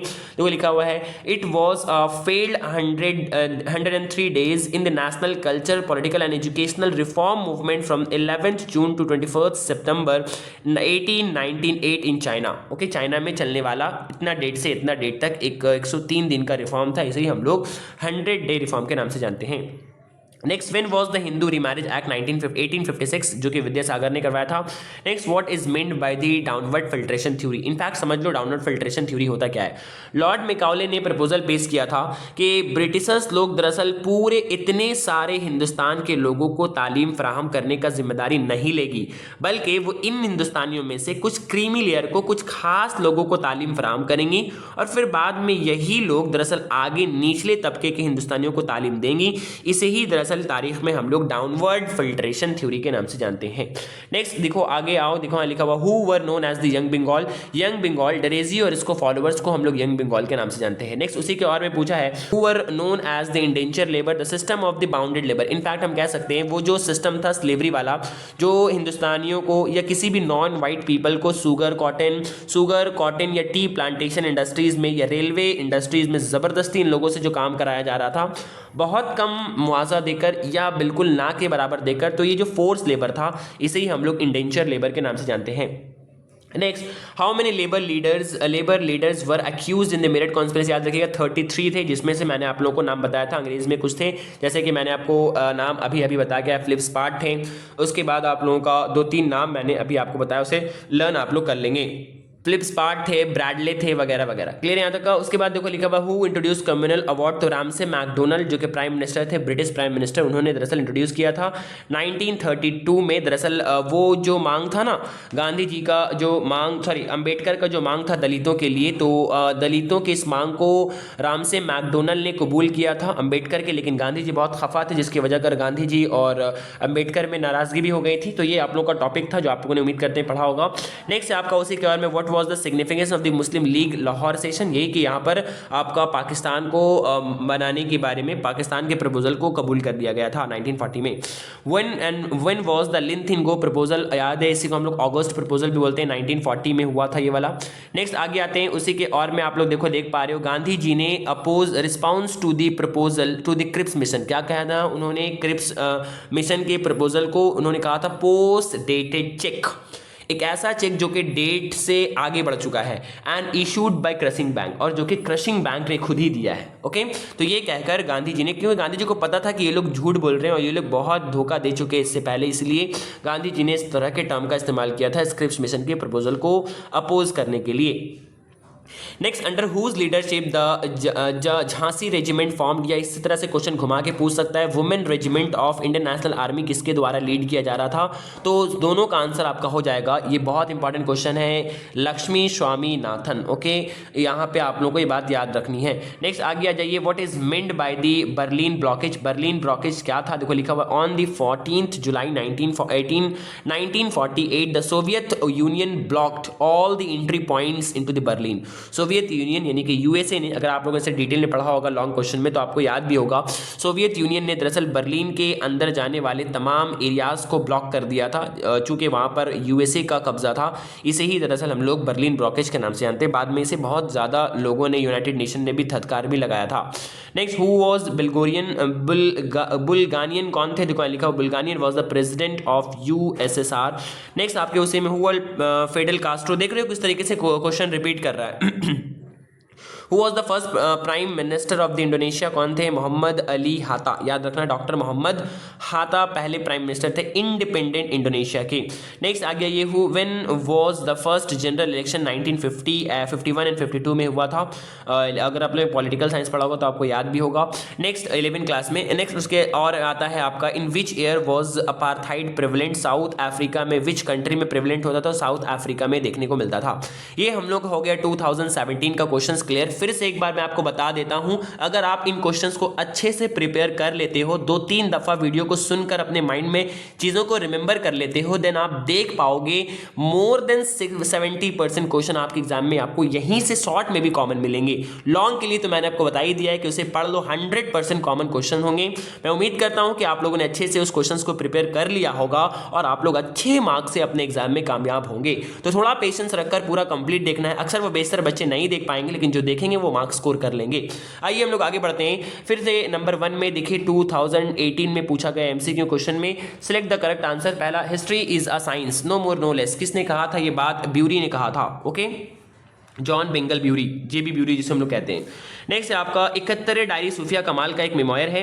Next, in which Indian port Vasco da gamma Calicut में सबसे पहली दफा आया था। फिर से देखो लिखा हुआ इंपीरियलिज्म अ स्टडी, आप लोगों को अभी मैंने आपको बता गया था, imperialism is the highest study Lenin के द्वारा दिया गया था। सिंपल ट्रिक है, आप इजिली कर ले जाओगे उसको, सिंपल है। देखो किस तरीके से क्वेश्चन रिपीट कर रहा है। Who was not associated with the battle of Buxar, battle of Buxar से सिराजुद्दौला नहीं था, जाहिर सी बात है। तो कौन थे सर फिर उसमें, अगर आप लोगों को पता होगा तो यहाँ पे मीर कासिम और अंग्रेजों के दरमियान हुआ, तो सिराजुद्दौला तो बैटल ऑफ पलासी में थे, तो यहाँ पर ये इससे एसोसिएटेड नहीं थे। क्लियर यहाँ तक। नेक्स्ट, रेगुलेटिंग एक्ट 1773, कितना सारा क्वेश्चन रिपीट करता हुआ आपके स्क्रीन के ऊपर मैं आपको दिखा पा रहा हूँ। मैं होपफुली मैं उम्मीद करता हूँ कि आप लोगों को अब कॉन्फिडेंस आ रहा होगा। Next, board of revenue was formed by Warren Hasting ने फॉर्म किया था। Who were known as the Serampore trio, Carey, Marshman and Ward, इन तीनों को हम लोग श्रीरामपुर ट्रायो के नाम से जानते हैं, जिन लोग दरअसल हिंदुस्तान में अपने क्रिश्चियन मिशनरी का प्रचार करने के लिए आए थे। नेक्स्ट आइए, the treaty of Shimonoseki was signed in 1905 में हुआ था। सत्याशोधक समाज फाउंड किया गया था ज्योतिबा फूले के द्वारा। Meerut conspiracy case, no allegations were made against the Somnath Lahiri. Okay, next आपका आता त्रिपुरा कांग्रेस में सुभाष चंद्र बोस के ओपोनेंट में कौन थे, अभी पढ़ा के आया पी सीतारामैया। नेक्स्ट आपका the demand for the separate Pakistan was किस में कबूल किया गया था, कौन से सेशन में, लाहौर सेशन में। नेक्स्ट है आपका पैम्फलेट नाउ और नेवर वॉज रिटन बाय, किसके द्वारा लिखा गया था, Chaudhary Rahmat Ali, important new question है। नेक्स्ट आपका नंबर 15 में, who establish there colony, Indonesia, Dutch ने किया था। Next, when was the India independent act, Indian independence act was promulgated, किस कब किया गया था, 4 जुलाई 1947 में। फिर से आपके पास एक बार मैच द कॉलम आपका आ गया है। देखो यहाँ पे अगर आपको कोई भी एक मालूम होगा तो आप इजीली कर ले जाओगे। जैसे आपका वेस्टर्न चर्चिल, अभी अभी आपने पढ़ के आया कि ब्रिटिश प्राइम मिनिस्टर थे, तो 2 का ए खोजोगे, 2 का ए जो आपका होगा वो आप इजीली आंसर को यहाँ से कर ले जाओगे। तो ये कोई भी मुश्किल नहीं है, एकदम ही ईजी है। एचएस के लेवल के स्टूडेंट के हिसाब से जो क्वेश्चन यहाँ पर है वो बहुत ईजी है। फॉल्ट एंड स्पेस किसने दिया था? वेस्टर्न चर्चिल ने दिया था। The My Lai incident took places कहाँ पे हुआ था? वियतनाम में हुआ था। General Naguib was military commander of, general Naguib कहाँ के मिलिट्री कमांडर थे? आई थिंक यहाँ पर थोड़ा सा प्रिंटिंग मिस्टेक हो गया, जनरल अयूब होगा, ये इजिप्ट के कमांडर थे। क्लियर है? उसके बाद नेक्स्ट देखो लिखा है ऑफ विच कंट्री पैट्रिक लुम्बाबा वो द प्राइम मिनिस्टर्स, कांगोंग के पैट्रिक लुम्बाबा प्राइम मिनिस्टर थे। नेक्स्ट है आपका who was the chief architect of the planning commission of India, फिर से आपका सेम क्वेश्चन आ जाता है और यहाँ पर पीसी महालानोबिस आपका हो जाएगा। नेक्स्ट आपका जो constitution of India came into effect 1950 में हुआ था, केम इनटू इफेक्ट हुआ था। 1951 the first Indian Institute of Technology was set up at, कहाँ पे हुआ था? तो याद रखिएगा यहाँ पर होना चाहिए था खड़गपुर। ओके, ये वाला आपका खड़गपुर लिखा गया है। नेक्स्ट आपका वहां से एमसीक्यू कंप्लीट हो गया। एसक्यू में आ जाते हैं। पहला एसक्यू आप देख स्क्रीन पे देख पा रहे हो, what do you understand by the imperialism? Imperialism क्या है? तो एक ऐसा प्रोसेस है जिसमें एक ताकतवर मुल्क अपनी तमाम तरीके से सियासी, माशी पर्सपेक्टिव से और कल्चरल पर्सपेक्टिव से हर हिसाब से वो दूसरे ममालिक में जाके डोमिनेट कर जाती है। इस प्रोसेस को इंपीरियलिज्म बोलते हैं। नेक्स्ट है when did Vasco da Gama came to India? 1908 में वास्को डी गामा ने इंडिया आया था। इंडिया में याद रखना है आप लोगों को क्रिस्टोफर कोलंबस 14, अगर आपको याद होगा तो 1492 में वो अमेरिका को डिस्कवर किया था। ओके, उम्मीद करते हैं यहाँ तक मेरी बातें आपको समझ आ रही हैं। नेक्स्ट है आपका what is meant by the mercantile capital, same question repetition. In which year was the United State of America founded? 1783 question repeat. Who was the first chief justice of Supreme Court of India? Sir Elijah Impey. यहाँ पे भी question फिर से एक बार repeat, जो मैंने आपको important facts दिया है, यानी कि जो मैंने आप लोगों को व्हाट्सएप के ग्रुप बनाकर सारा चैप्टर वाइज क्वेश्चंस दिया है, शॉर्ट क्वेश्चंस अच्छे से पीडीएफ के फॉर्मेट में, उसे भी आप लोग अच्छे से लर्न कर लो। 100% शॉर्ट क्वेश्चन में भी आप डोमिनेट करोगे, ये मेरा वादा है आपसे। नेक्स्ट है what is sunset law? Sunset law क्या है? तो सनसेट लॉ दरअसल एक तरह का लॉ था जो कि परमानेंट सेटलमेंट के अकॉर्डिंगली आया था और इसमें बोला गया था कि हर किसान को सूरज डूबने से कबल, उस दिन के जिस दिन उसको अपना टैक्स देना था, लगान अदा करना था, उस दिन के सूरज डूबने से पहले अपने लगान की रकम को ब्रिटिश ईस्ट इंडिया कंपनी तक पहुंचा देना होगा। अगर ऐसा नहीं किया जाता है तो उसकी जमीन को नीलाम कर दिया जाएगा। नेक्स्ट नंबर 5 में what is mean by the Canton trade? Canton trade से चाइना के साथ जो बाहर ममालिक के ट्रेड होते थे उसे हम लोग कैंटोन ट्रेड के नाम से जानते हैं, जैसा कि स्क्रीन पे आप लोग यहाँ पर देख पा रहे हो। आगे बढ़ते हैं हम लोग, उसी के और में क्वेश्चन यहाँ पे दिया गया है, in which year was the railway first establish in India? 1853 में सबसे पहली दफा रेलवे चला था और मुसाफिर को लेकर मुंबई से थाना तक यही 1853 में चला था। Who was Charles Wood? तो चार्ल्स वुड ने आप लोगों ने पढ़ा होगा, क्लास 10 में भी पढ़ा होगा इसे, वुड डिस्पैच के नाम से। चार्ल्स वुड एक president of board of control of English East India company थे। He was famous for his dispatch. इन्होंने दरअसल 1854 में वुड डिस्पैच नामी एजुकेशन में इंडिया के स्प्रेड करने के लिए दरअसल वुड डिस्पैच नामी अपना एक प्रपोजल पेश किया था, जिसे तारीख में वुड डिस्पैच के नाम से, या फिर हम लोग मेघना काटा, ये भी एक इंपॉर्टेंट है, यहां से भी क्वेश्चन घुमाकर दे सकता है। वुड डिस्पैच को हम लोग मेघना काटा, मेघना काटा के नाम से भी जानते हैं, इंडिया का मेघना काटा। मेघना काटा का मतलब भी पूछा गया है बोर्ड में। मेघना काटा मींस इंपॉर्टेंट इवेंट। जो भी बातें मैं एक्स्ट्रा के तौर पर आप लोगों को बता रहा है, प्लीज नोट कर लीजिए उन बातों को। आ जाइए आगे, वहां से पहला देखो, who was the first vice chancellor of the university of the Calcutta? पहले सर जेम्स कोलविल यहाँ के फर्स्ट वाइस चांसलर थे। उसके बाद नेक्स्ट यहाँ से आगे आइए, in which year was the Aryan Samaj was establish? Aryan समाज को एस्टैब्लिश किया गया था 1857 में, 1875 में आर्य समाज को एस्टैब्लिश किया गया था। उसी के और मे 4th मूवमेंट, फिर से पूछ लिया आपसे कि May 4th movement 1919, repetition of the question, who led the Shimla deputation? Aga Khan ने इसको लीड किया था। उसी के और में पूछा है why did the Indians boycott the Simon commission? देखो सारा क्वेश्चन रिपीट कर रहा है यार, तो आप लोगों को मैंने भी अभी जो बातें बताई वो सारा क्वेश्चन रिपीट आपको दिख रहा है। In which year was the Poona pact sign? 1932 में, अभी अभी मैंने आपको पढ़ा गया था, आराम से मैकडोनल्ड ने जो कॉम्युनल अवार्ड लाया था। फिर कॉम्युनल अवार्ड के बाद गांधी जी और अंबेडकर में जो नाइत्तेफाकी हो गई थी, उस नाइत्तेफाकी को ठीक करने के खातिर गांधी जी और अंबेडकर के दरमियान ये पैक्ट साइन हुआ था 1932 में। Next, when in the 20th century did the Bengal famine 1943? Easy है. CR formula क्या है? तो CR formula was a proposal formulated by the Chakravarti Rajgopal Achari in the year of the 1944 to solve the political deadlock between the Indian Muslim League and the Indian National Congress on the issue of the independence of India from British. Clear यहाँ तक का simple सादा अल्फाज में मैंने दे दिया आपको. Next हम लोग आगे आ जाते हैं. From whom did Subhas Chandra Bose regarded as the father of the Indian independence movement in East Asia? तो रास बिहारी बोस को इन्होंने टाइटल दिया था. Next, when was the democratic Republic of Vietnam founded? कब किया गया था? 1945 में. फिर से नाटो आ गया आपका यहाँ से. नेक्स्ट आपका जिनेवा कन्विक्शंस समन कब हुआ था? 1954 में आपका हुआ था समन. देखो यहाँ लिखा हुआ भी है. नेक्स्ट है उसी के और में, where did the first non aligned summit take places? Non alignment summit पहली दफा कब हुआ था? जाके आप लोगों को पता है, उसे हम लोग बॉन्डुंग कॉन्फ्रेंस के नाम से भी जानते हैं. नेक्स्ट आपका what is the third world? Third world क्या है? Originally meant these countries which are aligned neither to the capitalist bloc और west nor the communist bloc to the Soviet Union. मतलब ऐसे कंट्री को थर्ड ब्लॉक के नाम से या थर्ड वर्ल्ड कंट्री के नाम से जाना जा रहा है. आप लोगों को पता होगा कि दूसरी आलमी जंग के खात्मे के बाद दुनिया दो पोल्स में बढ़ गई थी. इसे बाइपोलैरिटी बोल रहे थे. एक तरफ यूएसए थे तो दूसरी जानिब यूएसएसआर थे. लेकिन वो कंट्री जो इन दोनों के साथ में से किसी में भी अटैच नहीं हो रही थी, इन्हें हम लोग थर्ड वर्ल्ड कंट्री के नाम से जानते हैं. नेक्स्ट हम लोग का क्वेश्चन आगे आ जाता है और लिखा हुआ है हु वाज होमी बाबा जहांगीर. देखो क्वेश्चन का रिपीटेशन हो रहा है फिर से.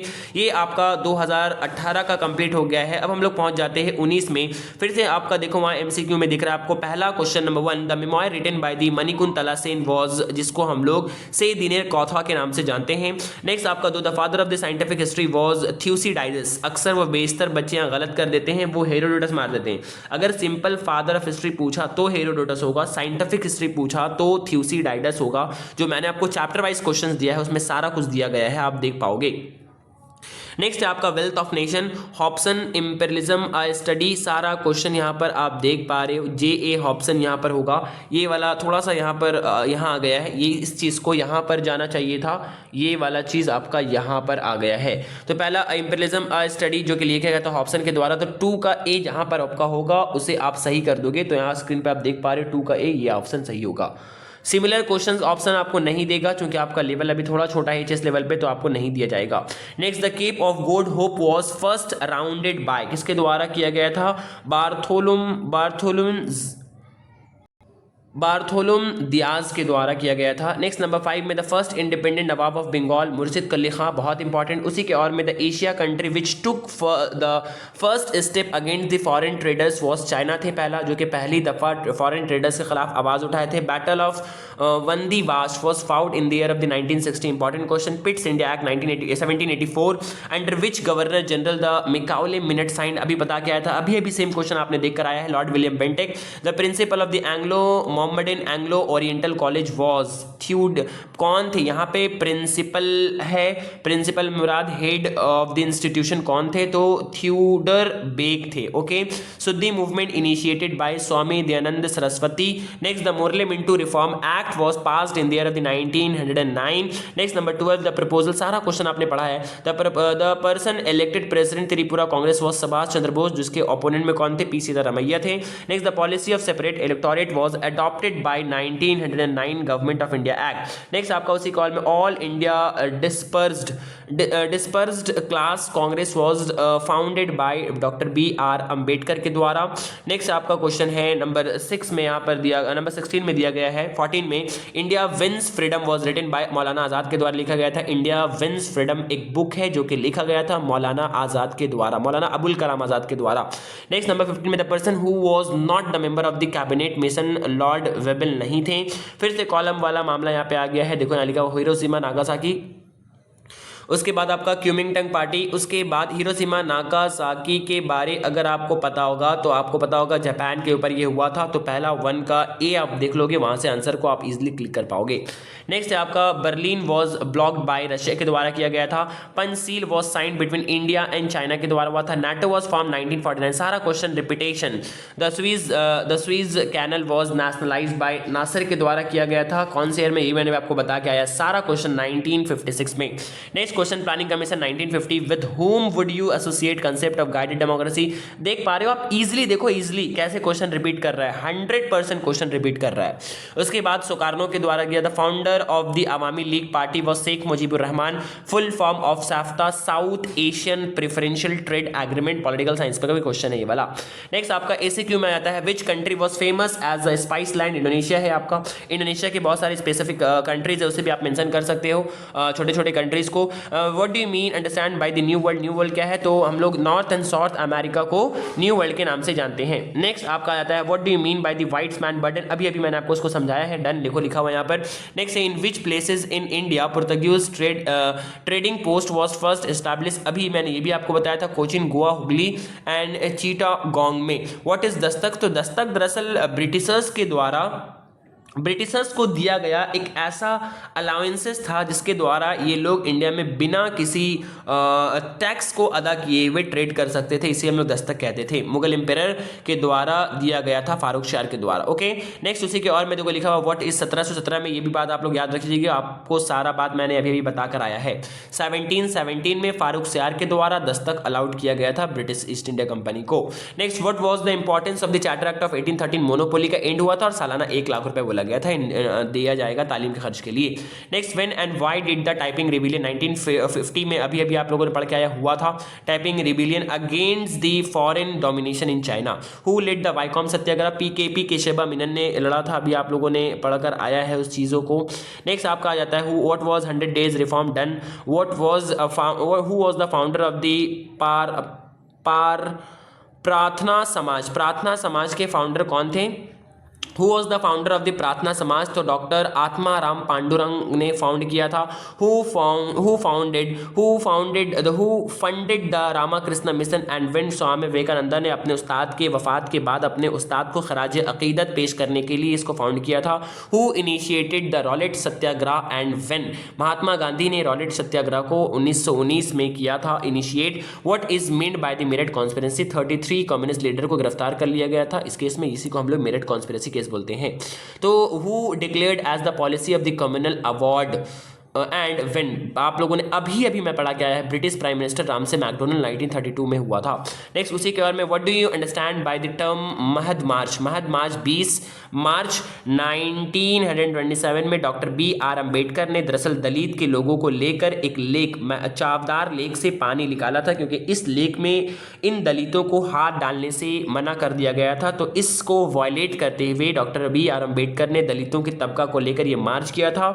तारीख में इसी मार्च को हम लोग दरअसल महद मार्च के नाम से जानते हैं। लेक का नाम याद रखिएगा, चावदार लेक। ओके, नेक्स्ट आगे आ जाइए, वहां से देखो लिखा हुआ है, who was the supreme leader of the Tamralipti national government? Tamralipti आप लोग अगर जानते होंगे, या आपसे इस तमरालिपति नेशनल गवर्नमेंट ना पूछकर तामलोक गवर्नमेंट के बारे में पूछ सकता है। तो यहाँ पर एक देखो नाम लिखा हुआ है, सतीश सुमांता की क़यादत में। आप लोगों ने इस चैप्टर में अगर पढ़ा होगा तो आप लोगों ने डिटेल में पढ़ा होगा, मैंने अपने तमाम बच्चों को ये चीज़ बहुत डिटेल में पढ़ाया है। नेक्स्ट आपका आता है, who led the Jhansi brigade? फिर से जो क्वेश्चन आ गया है, लक्ष्मी स्वामीनाथन।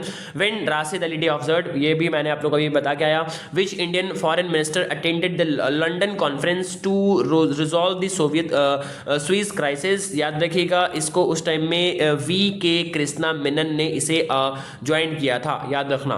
नेक्स्ट है, हु इज फिडेल कास्ट्रो? बता दिया है। Who was the first president of the independent Algeria? Ben Bella, मैंने भी बता के आया हूँ। What is SAARC? मैंने अभी आपको बताकर आया। सार्क के बारे में मैंने पॉलिटिकल साइंस में बहुत अच्छे से आपको डिटेल में बातें बताई हैं। सार्क एक ऐसा एसोसिएशन है जो कि तमाम कंट्रीज के आपस में कोअलिजन और आपस में मिलजुल कर पीसफुल कोऑपरेशन को प्रमोट करता है। और इसमें से यहाँ पर आपका देखिए सारा कंट्री, इंडिया है, बांग्लादेश है, पाकिस्तान है, नेपाल है, others formed the south India. इसके ट्रिक है आपका याद रखने का, एक इसका है ट्रिक MBBS पेन। मैंने आपको पॉलिटिकल साइंस वाली वीडियो में MBBS पेन बताया है। इसमें बहुत सारे कंट्रीज हैं, इन कंट्रीज को याद करने का ये ट्रिक है। बहुत सारे कंट्रीज हैं, इनफैक्ट 7 कंट्रीज, इसमें से अफगानिस्तान ने अभी करंटली ज्वाइन किया है कुछ दिन पहले। तो इस तरीके से आप इसको इजीली कर पाओगे। अब हम लोग आगे की तरफ बढ़ जाते हैं। आगे की तरफ बढ़ने के बाद हम लोग देखते हैं 2022 का पेपर, जो कि आपके स्क्रीन के ऊपर ये रहा। क्लियर। पहला है आपका history is a science no more no less, पहला एकदम सेम क्वेश्चन रिपीटेशन, ब्यूरी ने कहा था। Myth comes from the Greek word, देखो आप लोग देख पा रहे हो किस तरह से क्वेश्चन का रिपीटेशन हो रहा है, मुझे तो लग रहा है मुझे छोड़ देना चाहिए, फिर भी 22 करवा लेते हैं। आइए हम लोग देखो वहां पे क्या लिखा हुआ है, चैरी आशम ग्रम वॉज दक्षिण Ranjan Basu is a memoir, ये जो छेरे आशा ग्राम है, इनफैक्ट ये वाला बंगाली टर्म है, थोड़ा सा ये दिक्कत होता है, तो ये छेरे आशा ग्राम जो कि लिखा गया है दक्षिण रंजन बासु के द्वारा, ये एक मेमोयर है।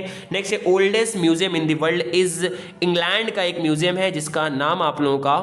Number 2 question, the oldest museum in the world is Ennigaldi Nanna's museum, सबसे वर्ल्ड का पुराना म्यूजियम है Ennigaldi Nanna's museum. Next आपका number 5, pioneer of Indian renaissance Ram Mohan Roy को हम लोग कहते हैं। First British governor general of India, देखो क्वेश्चन आ गया, वॉरेन हेस्टिंग्स, अभी मैंने आपको लिखाया था नोट कर कर, बोला था ये क्वेश्चन आएगा, देखो क्वेश्चन आया हुआ है।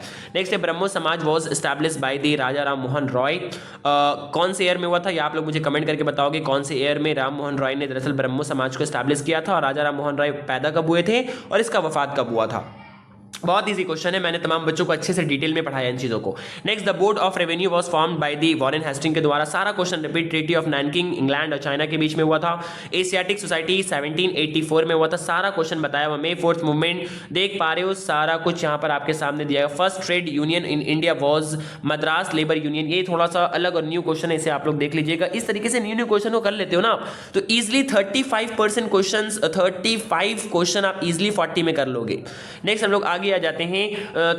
तो Tuhfatul Muwahhidin was a paper written by, किसके द्वारा रिटन किया गया था, राम मोहन रॉय के द्वारा। सिंपल है, आप लोग अच्छे से, मैंने अपने स्टूडेंट को इसे अच्छे से पढ़ाया है, अगर आप लोगों ने इसे पढ़ा होगा और जो मैंने नोट्स दिया उसमें भी आप लोगों को ये चीज़ें देखने को मिली होंगी। एशियाटिक सोसाइटी विलियम जोन्स के द्वारा 1784 में। Ford year William college Lord Wellesley ने 1800 में। School book society David Hare के द्वारा। Sanskrit college H.H. विल्सन के द्वारा। उसके बाद आपका founder of the Muslim league होगा, थोड़ा सा स्पेलिंग मिस्टेक है, सलीमुल्लाह ने यहाँ पे किया था। खेदा सत्याग्रह कब हुआ था, गांधी जी ने 1918 में किया था। धर्म उसके बाद drama Nabanna was written by Bijon Bhattacharya. Next है नंबर 18 में the editor of the Bharat. Next आपका क्वेश्चन, नेक्स्ट जो आपका क्वेश्चन है वो है the editor of the Bharat Shramjeevi Patrika was किसके द्वारा ये एडिटर, ये जो बुक था, ये जो आपका बुक था। नेक्स्ट क्वेश्चन जो आपका आता है, the editor of the Bharat Shramjeevi Patrika, कौन थे इसके एडिटर, तो देखो यहाँ पे लिखा हुआ है सासी पादा बैनर्जी। नेक्स्ट है आपका in the famous Jallianwala Bagh massacre was took places in the Amritsar में, ये हुआ था, आप लोगों ने इसे डिटेल में पढ़ा भी होगा, बहुत लंबा कहानी है इसका। ओके, नेक्स्ट यहाँ से आ गया ये, who was the viceroy of the India during the beginning of the cold war, Linlithgow इस टाइम में थे, आप लोगों ने इसे भी पढ़ा होगा। Which Indian city was first marched with the soldiers of Azad Hind Fauj, Imphal में हुआ था। उसके बाद इम्फाल को कब्जा करने के बाद ये लोग बढ़े थे अंडमान एंड निकोबार, उसको कब्जा करके स्वराज एंड शहीद उसका नाम रख दिया गया था। उसके बाद साउथ से एंटर किए थे और वहीं पे इन लोगों को ले लिया गया, घेरे में ले लिया गया था। नेक्स्ट इसके बाद आ गया ये, विच Indian city was first March, यहाँ पे बता दिया मैंने। कैबिनेट मिशन कब आया था, 1946 में आया था। The Lord governor, the last governor general of India, देखो सारा कुछ यहाँ पर आ रहा है, last governor general of India, अगर इंडियन पूछा तो आपका हो जाएगा चक्रवर्ती राजगोपाल आचार्य। ये बहुत बहुत बहुत इंपॉर्टेंट क्वेश्चन है, अक्सर बच्चे यहाँ भी गलती करते हैं, इंडियन गवर्नर जनरल थे ये, ठीक है। नेक्स्ट आगे हम लोग बढ़ जाते हैं, और इंडोनेशिया से कौन कौन यहाँ पे थे, डॉक्टर सुकार्नो थे, जापान से हिडेकी तोजो थे, इंग्लैंड से क्लेमेंट इटली थी, यूएसए से रोजवेल्ट थे। क्लियर यहाँ तक की बातें। अब उसके बाद ये एमसीक्यू आपका यहाँ पे खत्म हो जाता है। अब हम लोग पहुंच जाते हैं एसएक्यू में। देखो यहाँ पे सारा क्वेश्चन रिपीट। पहला क्वेश्चन रेगुलेटिंग एक्ट 1773, दूसरा कॉर्नवालिस कोड क्या था, तो लॉर्ड कॉर्नवालिस ने दरअसल पुलिस सिस्टम को मैनेज करने के लिए अपना एक कॉम्प्रिहेंसिव कोड पेश किया था, जिसे हम लोग कॉर्नवालिस कोड के नाम से जानते हैं। सनसेट लॉ मैंने अभी आपको बता दिया है। In which matter was the connected with railway, कौन से मैटर में, यहाँ पर थोड़ा सा क्वेश्चन में आई थिंक मिस्टेक हो गया है लिखने में, गारंटी सिस्टम यहाँ पर शायद हट गया है, यहाँ पे होना चाहिए था गारंटी सिस्टम किसके साथ कनेक्टेड था, तो वो था आपका, यहाँ पे आप लोग नोट कर लीजिएगा, थोड़ा सा प्रिंटिंग मिस्टेक हो गया है, जल्दबाजी के चक्कर में, तो यहाँ पे आप लोग ऐड कर लेना इस बात को आसानी के साथ। यहाँ पे गारंटी सिस्टम होगा, तो रेलवे से कनेक्टेड था। नेक्स्ट है between whom the treaty of Alinagar sign, अभी मैंने आपको पढ़ा कर आया इसे। डी इंडस्ट्रियलाइजेशन से आप क्या समझते हो? British east India company Hindustan आने के बाद हिंदुस्तान के तमाम छोटी छोटी इंडस्ट्रीज को तबाह व बर्बाद कर रही थी, ताकि यहाँ के रॉ मटेरियल को वहाँ ले जाकर तमाम सामानों को पैदा करके इंडिया में लाके बेचा जा सके। इसी प्रोसेस को हम लोग डी इंडस्ट्रियलाइजेशन कहते हैं, इंडस्ट्रीज को खत्म करने का प्रोसेस। नेक्स्ट आपका जाता है हु सर्व्ड वाइकॉम सत्याग्रह, अभी अभी आपने पढ़कर आया है इसे वाइकॉम सत्याग्रह को। तो गाइज यहाँ पर आप जो क्वेश्चन देख रहे हो, यहाँ पे क्वेश्चन में यहाँ पे लिखा गया है who was the founder of the, ये तो उससे पहले जो क्वेश्चन है आपका एंग्लिसिस्ट, उससे पहले जो आप क्वेश्चन नंबर 5 है कि वाइकॉम सत्याग्रह कौन था, ये इसका आंसर गलत है। पता नहीं प्रिंटिंग कैसे मिस्टेक हो गया वाला, यहाँ पे आपका केपी केसेबा मीनन होगा। Okay, next what is the Anglicist and orientalist, Anglicist कौन लोग थे? तो यहाँ पर आपको बताया गया होगा एंग्लिसिस्ट के बारे में कि वो जो लोग दरअसल वेस्टर्न कल्चर, वेस्टर्न तालीम को प्रमोट करना चाहते थे। ये जो कंट्रोवर्सी हुआ था ना एंग्लिसिस्ट ओरिएंटलिस्ट, ये जो 1813 के अकॉर्डिंगली सालाना 1 लाख रुपए खर्च करने की बात की गई थी, लेकिन ये पैसा किस पे खर्च होगा? ब्रिटिश एजुकेशन को प्रमोट करने में, या वो कल्चरल और पुराना जो रिवायती ट्रेडिशनल तालीम था उस पर प्रमोट करने में? तो इसके लेकर लोग दो हिस्सों में बट गए थे। एक को बोल रहे थे एंग्लिसिस्ट, जो लोग ब्रिटिश कल्चर एंड एजुकेशन को प्रमोट करना चाहते थे, और एक थे जिनको हम लोग बोल रहे थे ओरिएंटलिस्ट, जो लोग अपने ट्रेडिशनल चीजों को प्रमोट करना चाहते थे। तो इन्हें हम लोग दरअसल एंग्लिसिस्ट ओरिएंटलिस्ट कंट्रोवर्सी बोलते हैं। इस तरीके से क्वेश्चन घुमा भी सकता है, या दोनों को सिंगल बारे में आप पूछ सकता है। Next who founded the Kuomintang party, Sun Yat Sen. Next name any book written by the Swami Vivekananda, Vartaman Bharat या पंचाया ओ पंचस्या। आप लोग यहाँ देख रहे हो next question, name the any book written by the Swami Vivekananda, Vartaman Bharat है या पर प्राचाया ओपश्चयता। ओके, नेक्स्ट आपका जो आ जाता है उसी के और में who what was the downward filtration theory, मैंने अभी आपको पढ़ा के आया। What was the peeking convection, summoned कब हुआ था? ये 1880 में हुआ था पीकिंग कन्वेक्शन। नेक्स्ट है स्टार्टेड बारदोली सत्याग्रह, सरदार वल्लभ भाई पटेल।